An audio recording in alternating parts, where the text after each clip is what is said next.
Merci, je suis Géné Onana, je travaille pour le quotidien Mutation. Ma question est adressée à Monsieur le directeur du bureau régional de l'Afrique centrale du FIDA. Alors, Monsieur le directeur, comment le FIDA envisage-t-il l'accompagnement de l'insertion socio-économique des jeunes en milieu rural pour un développement durable? Je vous remercie. Je dois commencer par dire que l'accompagnement du FIDA est un accompagnement technique et financier. Et cet accompagnement est donné aussi bien au gouvernement qu'au secteur privé qu'à la société civile. Donc, parlant d'accompagnement, on peut le distinguer à deux niveaux. Donc, on a le niveau global et donc au niveau pays. Parlant du niveau global, dans mon propos liminaire tout de suite, j'ai mentionné certains donc, de ces accompagnements. Je commencerai par dire que nous faisons un travail au niveau global, un travail de plaidoyer, un travail sur le dialogue politique. Nous sommes par exemple à ce sommet, qui pendant 2 jours se consacre à discuter des questions de prise en compte des jeunes dans les politiques de développement, dans le développement de l'agriculture, du secteur rural. C'est une activité de dialogue politique, c'est une activité de plaidoyer. Et c'est la première fois que le FIDA est en train de faire cela avec un État membre. D'habitude, nous nous réunissons à Rome, on fait ces grands forums mondiaux, c'est la première fois qu'on le fait au niveau d'un pays avec un État membre. Cette année, il y a un rapport que le FIDA sort chaque année qui s'appelle le rapport sur le développement rural. Ce rapport aura pour thématique cette année les jeunes, l'entrepreneuriat des jeunes. Et ce rapport notamment est utilisé pour interpeller le monde entier, les décideurs politiques, tous les acteurs, les partenaires techniques et financiers sur la nécessité de prendre en compte un certain nombre de thématiques prioritaires. Ce sera le cas donc cette année avec les jeunes. Deuxième volet de notre accompagnement, c'est au niveau donc des stratégies, la prise en compte de la question même au niveau des stratégies. Le FIDA fonctionne par des cycles de reconstitution des ressources qui sont allouées aux États. Et pour le 11e cycle qui va de 2019 à 2021, le FIDA a pris l'engagement devant les États membres que 100% des stratégies pays qui vont être formulées en partenariat avec le gouvernement vont prendre en compte la question jeune. Il a pris un second engagement en disant que nous travaillons dans plus de 100 pays où nous avons des opérations.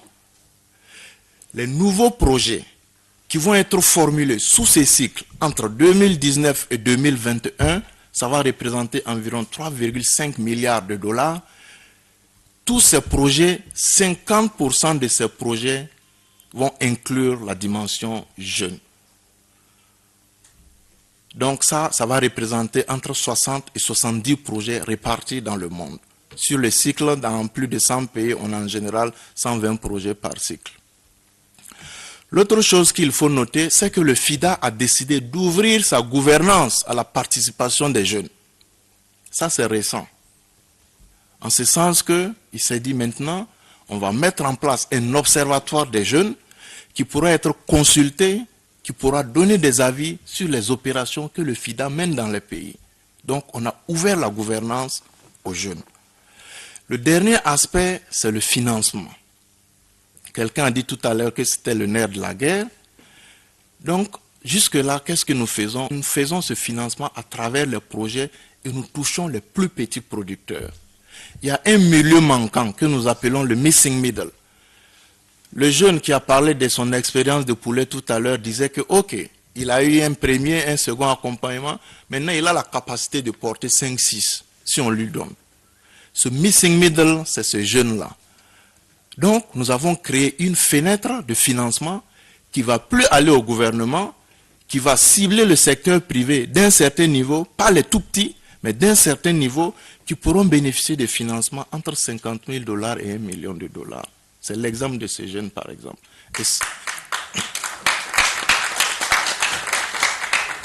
Et ça, nous l'avons appelé Agribusiness Capital Fund, ou ABC Funds, et il a été lancé le 15 février dernier à Rome.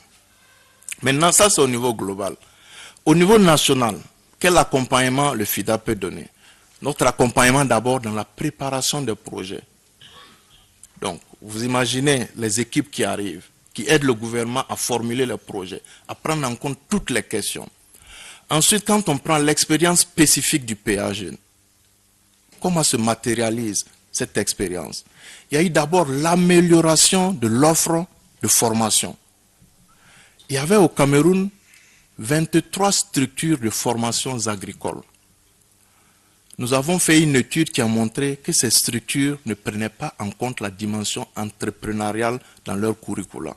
Nous l'avons fait en 2014.